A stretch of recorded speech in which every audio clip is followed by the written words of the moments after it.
ഓരോ ദിവസം കൂടുന്തോറും നമ്മൾ ശബരിമലയിലെ സ്കാമുമായി ബന്ധപ്പെട്ട് കേൾക്കുന്ന കാര്യങ്ങൾ ഞെട്ടിക്കുന്നതാണ്.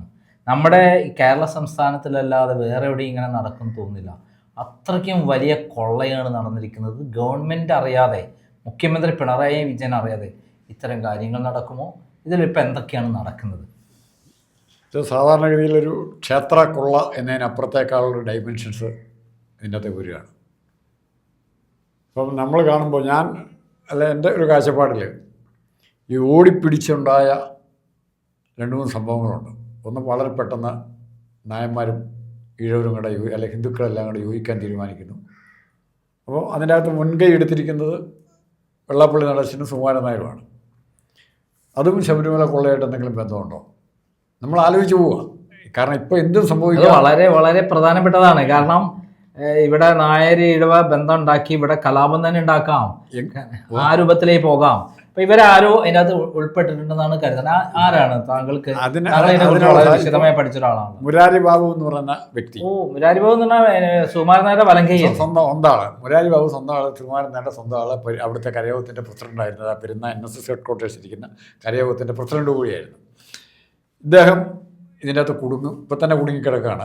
ജാമ്യം ചിലപ്പോൾ കിട്ടിയേക്കാം, കാരണം വേറെ കേസൊന്നും ഇല്ലാത്തതുകൊണ്ട് ജാമ്യം കിട്ടിയേക്കാം. ഉണ്ണികൃഷ്ണൻ പോറ്റി കിട്ടിയതിൻ്റെ പിന്നാലെ കിട്ടുമെന്നും പറയുന്നുണ്ട്. എന്നാൽ പോലും മുരാരി ബാബുവിനെ രക്ഷിച്ചെടുക്കേണ്ട ബാധ്യത ആർക്കാണ്? സുകുമാരൻ നായർക്കുണ്ട്. കാരണം മുരാരി ബാബുവിന് സുകുമാരൻ നായരെക്കുറിച്ച് മറ്റ് പല കാര്യങ്ങളും ഇതുകൂടാതെ മറ്റ് പല കാര്യങ്ങളും പറയാനും കാണും. അപ്പം ആ ബാധ്യത ആരെ എടുക്കണമെങ്കിൽ പിണറായി വിജയൻ്റെ കാലം വീഴുക എന്നുള്ളത് മാത്രമേ മാറുള്ളൂ. അല്ലെങ്കിൽ പിണറായി വിജയൻ പറഞ്ഞ് ഡിറ്റോ ചെയ്യും. മുരാരി ബാബു ഞങ്ങളുടെ ഈ ഉണ്ണികൃഷ്ണൻ പോറ്റിയെ എങ്ങനെ രക്ഷിക്കാൻ നോക്കുന്നോ, ജാമ്യം കൊടുത്തൊക്കെ പതുക്കെ പുറത്ത് കൊണ്ടുവന്ന് കേസ് അങ്ങ് ഇല്ലാതാക്കാം, അല്ലെങ്കിൽ ഇലക്ഷൻ്റെ ഡേറ്റ് വരെ നീട്ടിക്കൊണ്ട് പോകാം. അവിടുന്ന് ഇളയങ്ങളെ കണക്ട് ചെയ്ത് വെള്ളാപ്പള്ളിയായിട്ടുള്ള ബന്ധം തന്നെ എൻ്റെ അത് അവിടെ ആലോചിക്കണം. ഇതുപോലെ തന്നെ മുരാരി ബാബുവിനെ പോലെ തന്നെ സുകുമാരൻ നായർക്ക് വളരെ വേണ്ടപ്പെട്ട ഒരാളുണ്ടായിരുന്നു, ജി രാമൻ നായർ. കോൺഗ്രസിൻ്റെ നേതാവായിരുന്നു. കോൺഗ്രസിന് ചെന്നു, BJPയിലേക്ക് ചേർന്നു.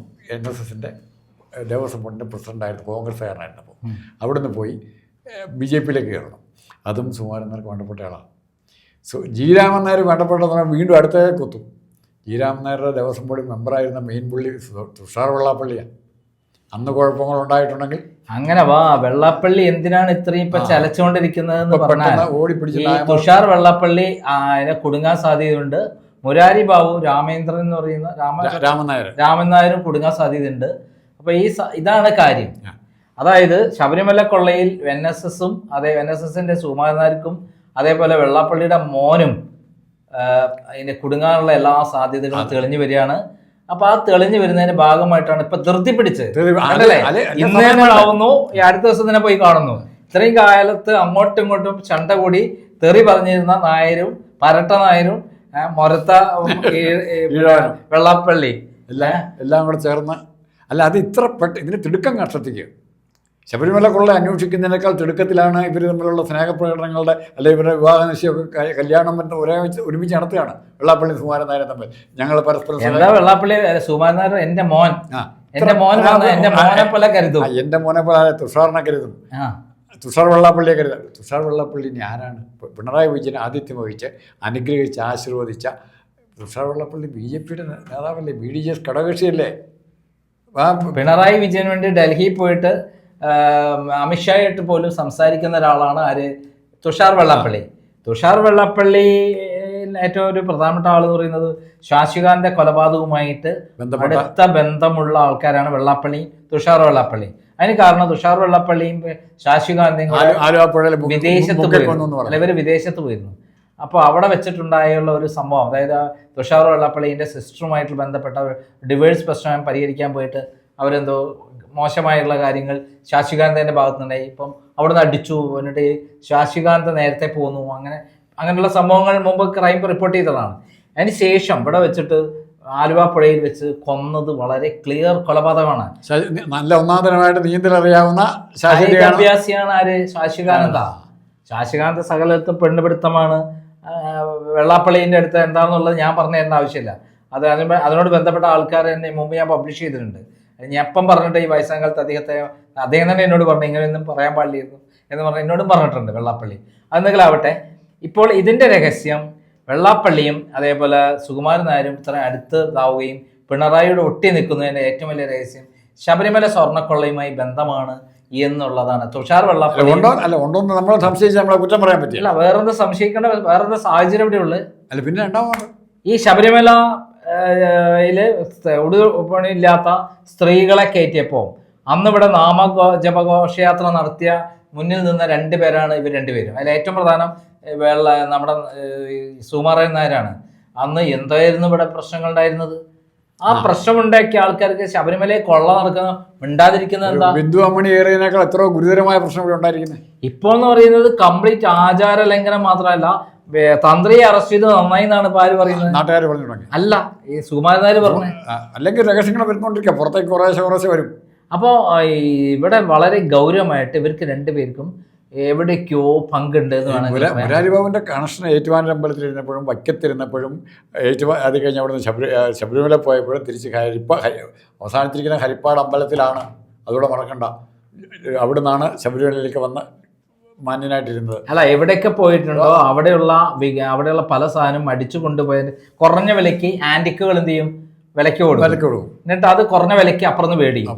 ഇത് കോടികൾക്ക് വിൽക്കുന്ന ഒരാളാണ് ആര്? മുരാരി ബാബുവിന് ഇത്തരം ഏജൻസികളായിട്ട് ബന്ധമുണ്ട്. പഴയ ആന്റിക്കുകൾ, അമ്പലത്തിലുള്ള ആന്റിക്കുകൾ എന്ന് പറഞ്ഞാൽ ഭയങ്കര വിലയാണ്. 1000-2000 ചെറിയ അമ്പലങ്ങളിൽ പോലും കാണും. ഒരു 1500-2000 അമ്പലങ്ങൾ അവരുടെ കയ്യിലല്ലേ, ദേവസ്വം ബോർഡിന്റെ കീഴിലല്ലേ. ആ ബന്ധമാണ് ഇവർ ഉപയോഗിക്കുകയും ഇവർ ചെയ്തു. ഇതിനകത്ത് വേറൊരു രാഷ്ട്രീയം കൂടെ വരുന്നുണ്ട്. BDJS BJPയുടെ NDAയുടെ ഘടകകക്ഷിയാണ്, NDAയിലെ കക്ഷിയാണ്. അപ്പം അടുത്ത തെരഞ്ഞെടുപ്പിൽ BJPക്കാരോടും ഇവർ ഡിമാൻഡ് ചെയ്യും.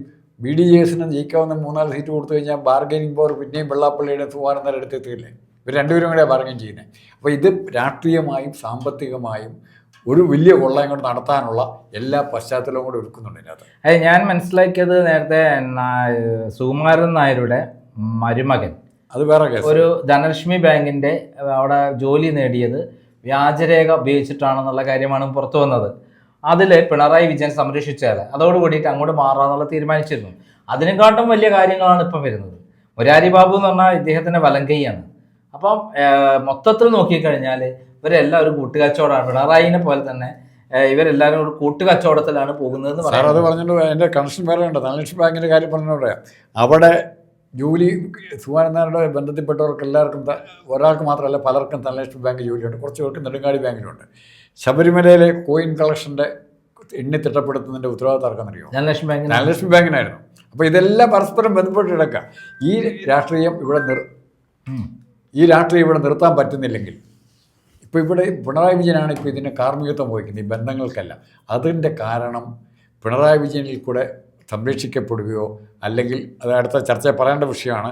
കേന്ദ്രമന്ത്രി വരെ പിണറായി വിജയനെ വിളിച്ചിരിക്കുന്നു. ആരാ? BJPയിലേക്ക് ചെല്ലാൻ പറഞ്ഞിരിക്കുന്നു. അതിൻ്റെയൊക്കെ കൃത്യമായിട്ടുള്ള തെളിവുകൾ ED റെയ്ഡ് നടത്തിയപ്പോൾ പിണറായി വിജയനെതിരെയും കിട്ടിയിട്ടുണ്ടാവണം. അല്ല, അപ്പോൾ സംഭവിക്കും. മാർക്സിസ്റ്റ് പാർട്ടി സമ്മതിക്കുകയാണെന്നില്ല ഈ പ്രശ്നങ്ങൾ. അല്ല, ഞാൻ കണക്കൂട്ടുന്ന ഈ ED റെയ്ഡിൽ പിണറായി വിജയന്റെ പങ്കാളിത്തം കിട്ടിയിട്ടുണ്ടാവണം. അപ്പോൾ പിണറായി വിജയൻ അവിടുന്ന് വിളിച്ചിട്ട് ഈ BJP ചേർന്നോ മര്യാദയ്ക്ക് ചേർന്ന ലെവലിലേക്ക് കാര്യങ്ങൾ എത്തിയിരിക്കുന്നു അർത്ഥം എന്ന് പറയും. BJPയിൽ ഇതുപോലെ പറ്റിയ കൂട്ടുകാർ പറയാനുണ്ട്. സുരേന്ദ്രനൊക്കെ ഉണ്ട്, കുഴപ്പണ കേസ് ഇങ്ങനെ. അപ്പോൾ ഇവർക്കെല്ലാം കൂടെ ഒറ്റ കമ്പനിയാകാം. ചിലപ്പോൾ രാജീവ് ചന്ദ്രശേഖരനെ ഔട്ടാക്കുകയും ചെയ്യും. അതിനുള്ള സാധ്യതകളൊക്കെ ഉണ്ട് ഇവിടെ. അപ്പോൾ അവസാനം എനിക്ക് തോന്നുന്നത് പിണറായി വിജയൻ ഇവിടുത്തെ BJP ലീഡർ ആവും എന്നുള്ളതാണ് എനിക്ക് തോന്നുന്നത്. ഒരു ചർച്ചയിലേക്ക് ഇതുപോലെ വേറൊരു ചാനലിൽ ഒരു ചർച്ചയിൽ എന്നോട് ഇങ്ങനെ ചോദിച്ചു, ഇവിടെ പിണറായി BJPക്ക് മുഖ്യമന്ത്രി ഉണ്ടാകാൻ ചാൻസ് ഉണ്ടോ എന്നിങ്ങനെ ചോദിച്ച വഴിക്ക് ഞാൻ യാദൃശ്യം അറിയാതെ എൻ്റെ വായിൽ നിന്ന് വന്നതാണ്. ചിലപ്പോൾ ഉണ്ടായെന്ന് വരും. ഉണ്ടായാൽ പിണറായി വിജയനായിരിക്കാം മുഖ്യമന്ത്രി എന്ന് പറഞ്ഞു. അല്ല, അത് സത്യമാണ്. ഇപ്പം കണ്ടിടത്തോളം 28% മാത്രമാണ് അവർക്ക് വോട്ടിംഗിലുള്ളത്. 28% മാത്രമേ ഉള്ളൂ എന്നാണ് പറയുന്നത്. ഏത് NDTVയുടെ 19% BJP, രണ്ടും കൂടി 48% ഒന്നൊന്നും കൂട്ടിയാൽ 2 വേറെ 2 കൂട്ടിയാൽ 3 പക്ഷേത്തില്. പക്ഷെ ഈ ഒരു കണക്കൂട്ടലാണ്. അപ്പോഴും മുഖ്യമന്ത്രി പിണറായി വിജയൻ വന്നിട്ട് പിന്നെ BJP മന്ത്രിമാർ കാണും. എനിക്ക് ശേഷം മറ്റവനെ ആക്കാനോട് സഹായിക്കണം എന്നുള്ളത് കാണുന്നു. മുഖ്യമന്ത്രി അറിയാം, റിയാസിനെ ഒരു മുസ്ലിം നേതാവിനെ കിട്ടാൻ നോക്കിയിരിക്കുക അവർ BJPയിലേക്ക്. ജോർജ് വീരന് പകരം അതുപോലെ തന്നെ ഒരു കൊള്ളാവുന്ന അബ്ദുള്ള കുട്ടിയെ മാത്രമേ ഇതുവരെയായിട്ട് കിട്ടിയിട്ടുള്ളൂ. ഇനി ഒരാളെ കൂടെ കിട്ടാൻ നോക്കിയിരിക്കുകയാണ്. ചിലപ്പോൾ റിയാസ് ആയിക്കൂടുന്നില്ലല്ലോ, ഒന്നും പറയാൻ പറ്റില്ല. അല്ല, എന്ത് വൃത്തിയോട് ശബരിമല കൊള്ള കണ്ടിട്ട് നമ്മൾ കാണും. ഇവരെല്ലാവരും കൂടി ചേർന്ന് ഇത്രയും കൊള്ളയെ കാണുമ്പം എന്തിനും തയ്യാറായിട്ടുള്ള അധോലോക മാഫിയ സംഘങ്ങളാണ് ഈ രാഷ്ട്രീയ നേതാക്കന്മാരും. ഈ പറയുന്ന NSSന്റെ സുകുമാരനായാലും SNDPയുടെ വെള്ളാപ്പള്ളി ആയാലും ഏറ്റവും രസം ഇന്നലെ ബാർ ഹോട്ടലിൽ വെച്ചിട്ട് മീറ്റിംഗ് കൂടിയത്. ഏത് SNDP SNDPന്റെ മീറ്റിംഗ് കൂടെ ബാർ ഹോട്ടലിലാണ്. ഗുരുദേവൻ എന്താ പറഞ്ഞേ? മദ്യം തുടരുത്, കഴിക്കരുത് എന്ന് പറഞ്ഞ ഗുരുദേവന്റെ വാചകങ്ങളെയാണ് ധിക്കരിച്ചുകൊണ്ട് ബാർ ഹോട്ടലിൽ ആര് നടത്തുന്നത്? പ്രിൻസ് ഹോട്ടലിൽ ഈ പരിപാടി നടത്തുന്നത്. പ്രിൻസിൽ നടത്തുന്ന ഹൈവേയിലെ പ്രിൻസ് ഹോട്ടലിൽ നടത്തുന്നത് വെള്ളാപ്പള്ളിയുടെ സ്വന്തം ഹോട്ടൽ അല്ല, വെള്ളാപ്പള്ളിന്റെ ആണ് ഹോട്ടൽ. അപ്പം അതിന്റെ പ്രത്യേകത തന്നെ ഇതിന്റെ ചെലവ് എഴുതിയെടുക്കും, വെറുതെ നടത്തുകയല്ല. ഹോട്ടലിന് എത്ര വരുമാനം കൂടെ കിട്ടുന്ന അതൊക്കെ വെള്ളാപ്പള്ളി മുമ്പിൽ കാണും. ഇപ്പോഴത്തെ അടൂർ പ്രകാശുണ്ട്, ഇഷ്ടംപോലെ ബാറുണ്ട്.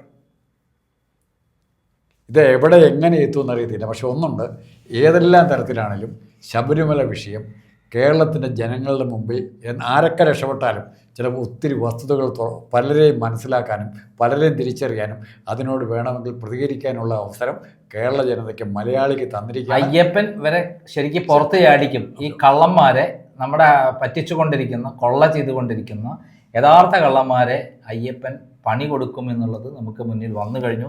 എന്നാൽ ഇത്രത്തോളം എത്തിച്ചില്ലേ അയ്യപ്പൻ? കേന്ദ്ര ഏജൻസി വേണം മറ്റേന്നൊക്കെ പറഞ്ഞ് രക്ഷപ്പെടാൻ ഹൈക്കോടതി എന്ന് പറയുന്ന മഹത്തായ സ്ഥാപനത്തിൻ്റെ വിലയും നിലയും ഇപ്പോഴാണ് ജനങ്ങൾ മനസ്സിലാവുന്നത്. പോലീസിന് പിണറായി വിജയനോട് 100% കമ്മിറ്റ്മെൻറ്റൊന്നും ചെയ്യാൻ പറ്റില്ല. അപ്പുറത്ത് കൊടുക്കുന്ന റിപ്പോർട്ട് ആദ്യം കൊടുക്കുകയാണ്, ആ റിപ്പോർട്ടിൻ്റെ അടിസ്ഥാനത്തിൽ മറ്റവനെ പിടിച്ചുകൊണ്ട് പോകാമെന്ന് ഹൈക്കോടതി പറയുകയാണ്. അങ്ങനെ ഓരോരുത്തരെ പിടിച്ച് ആര് ബാക്കി ഉണ്ടാവും എന്നുള്ളത്. എന്തിനാ വാസു പോയി ജയിലിൽ കിടക്കുന്നതിന് മെഡിക്കൽ ബോർഡ് കൂടി പരിശോധിച്ച് എന്നാ രോഗം തീരുമാനിക്കണം എന്നൊക്കെ കോടതി പറഞ്ഞു. കൃഷ്ണ ഇയാള് നമ്മുടെ അതിൻ്റെ അകത്ത് CPIയുടെ